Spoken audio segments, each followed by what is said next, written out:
3 जनवरी 2026 वो तारीख जब अमेरिका ने वेनेजुएला में घुसकर राष्ट्रपति निकोलस मादुरो को बंदी बना लिया था। पूरी दुनिया सन्न रह गई थी। लेकिन अब सवाल यह है कि क्या अगला नंबर ईरान का है? क्या ट्रंप का असली मकसद लोकतंत्र नहीं, ईरान की जनता से ट्रंप का कोई लेना देना नहीं है?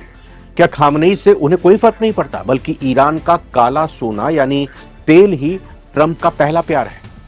जी हां, तो इस वीडियो में हम समझेंगे कि ट्रंप का ईरान प्लान वेनेजुएला से कितना मिलता जुलता है और इसी जंगी शोर के पीछे असली खेल चल क्या रहा है।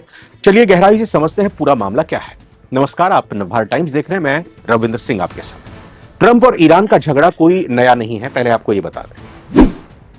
पहले कार्यकाल पहली बार जब राष्ट्रपति बने थे ट्रंप, यानी साल 2017 से 2021 में, तब ट्रंप ने ओबामा की न्यूक्लियर डील को फाड़कर फेंक दिया था। उन्होंने मैक्सिमम प्रेशर पॉलिसी उस वक्त अपनाई थी, ईरान पर कड़े प्रतिबंध लगाए थे, सैंक्शंस लगाए थे और ईरान की अर्थव्यवस्था की कमर तोड़कर रखी थी। यहां तक कि उन्होंने ईरान के सबसे ताकतवर जनरल कासिम सुलेमानी को भी खत्म कर दिया। अब जब साल 2026 में या कहें कि 2025 में ट्रंप वापस आ चुके हैं, तो उनके इरादे और भी खतरनाक हैं। वो ईरान को सिर्फ कमजोर नहीं करना चाहते, बल्कि उसे पूरी तरह सरेंडर करने पर मजबूर करना चाहते हैं। अब आते हैं असली मुद्दे पर। ट्रंप की तरफ से वेनेजुएला को ड्रग्स या लोकतंत्र बचाने की आड़ में लक्ष्य बनाया गया था, उनके टारगेट पर था। लेकिन असल में वहां के तेल भंडार को अमेरिका के नियंत्रण में लाने की रणनीति थी और यही खेल अब ईरान में भी दिख रहा है।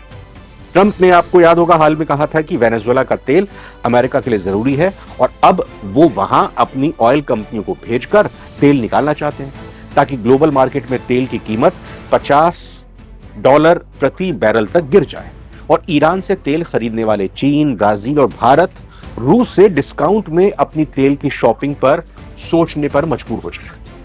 देखिए, वेनेजुएला के खिलाफ अमेरिका का रुख सीधे तेल बाजार पर नियंत्रण से जुड़ा था और ईरान की स्थिति भी तेल के खेल पर ही पूरी तरह से फोकस्ड है, क्योंकि ईरान की कम से कम 70% कमाई तेल से ही आती है। एक्सपर्ट्स का भी मानना है कि ट्रंप यही वेनेजुएला वाला फॉर्मूला ईरान पर भी लगाना चाहते हैं और इसीलिए ट्रंप ने पहला कदम उठाते हुए प्रतिबंधों की चाल चली। ट्रंप ने उन देशों पर 25% टैरिफ लगाने की धमकी दी है जो ईरान से व्यापार करेंगे। दूसरा, शैडो फ्लीट पर हमला करना शुरू कर दिया है। मतलब ईरान जो चोरी छिपे तेल बेचता है, अमेरिका अब उन टैंकर्स को समुद्र में ही जब्त कर रहा है, अपने कंट्रोल में ले रहा है, यानी ईरान का यह खेल बंद कर रहा है। तीसरा यह कि ईरान की सरकार को इतना गरीब बना दो, इस रणनीति पर ट्रंप काम कर रहे हैं कि जनता विद्रोह कर दे, जो अब दिखाई भी दे रहा है, और फिर अमेरिका रिजीम चेंज यानी तख्ता पलट कर दे। लेकिन क्या ईरान वेनेजुएला जितना आसान होगा अमेरिका के लिए, ट्रंप के लिए? बिल्कुल नहीं। इसके बड़े जोखिम हैं। पहला, हॉर्मूज जल डमरू मध्य यानी स्ट्रेट ऑफ हॉर्मूज। अगर सीधा युद्ध होता है अमेरिका और ईरान में, तो ईरान दुनिया की सबसे बड़ी तेल सप्लाई लाइन को बंद कर सकता है, क्योंकि ईरान से ही होकर ये पूरा एरिया गुजरता है और यहां पर ईरान सक्षम है उस पूरे रास्ते को ब्लॉक करने के लिए। इससे तेल के दाम घटने के बजाय आसमान छूने लगेंगे। क्षेत्रीय युद्ध अगर होता है तो ईरान के पास हिजबुल्लाह, हमास और हूती जैसे ताकतवर गुट हैं जो इजराइल और अमेरिकी बेस पर हमला कर सकते हैं। विश्व युद्ध का खतरा भी बढ़ सकता है। रूस और चीन ईरान के पीछे खड़े हैं। अगर ट्रंप ने ईरान की संप्रभुता पर हमला किया तो यह सिर्फ एक क्षेत्रीय लड़ाई नहीं बल्कि वर्ल्ड वॉर का रूप ले सकती है। तो दोस्तों, खेल सिर्फ परमाणु बम या खामनेई का नहीं है, बल्कि ट्रंप चाहते हैं कि दुनिया की ऊर्जा, वहां की एनर्जी पर अमेरिका का कंट्रोल हो। लेकिन क्या ईरान के साथ ये दांव अमेरिका का उल्टा पड़ जाएगा?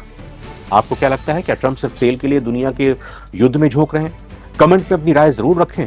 वीडियो पसंद आया हो तो लाइक कीजिए, हमारे चैनल को सब्सक्राइब कीजिए। नमस्कार।